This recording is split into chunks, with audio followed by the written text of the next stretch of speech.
Les dirigeants de la Serbie et du Kosovo de retour à Bruxelles. Sous l'égide européenne, le Premier ministre kosovar et le président serbe ont repris leur dialogue pour tenter de régler leurs nombreux différends politiques. Un dialogue difficile donc, alors que Belgrade ne reconnaît toujours pas l'indépendance de son ancienne province. Bien sûr, leurs positions divergent, a reconnu le chef de la diplomatie européenne. Mais ils reviennent ici pour trouver un terrain d'entente et pour œuvrer à une normalisation globale de leurs relations en abordant toutes les questions en suspens.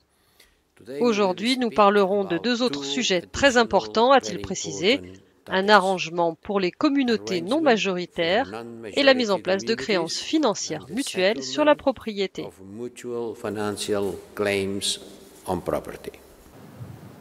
À la sortie de la réunion, au micro d'Euronews, le président serbe a affirmé avoir progressé sur certains sujets tandis que d'autres restent problématiques. Je peux dire que nous n'avons pas eu une réunion facile. Ce n'est pas une surprise. Mais au moins, nous sommes parvenus, dit-il, à améliorer et à augmenter notre niveau de consentement mutuel sur différents dossiers. D'abord sur les personnes disparues, les personnes déplacées à l'intérieur du pays et les questions économiques qui sont de la plus haute importance pour nous.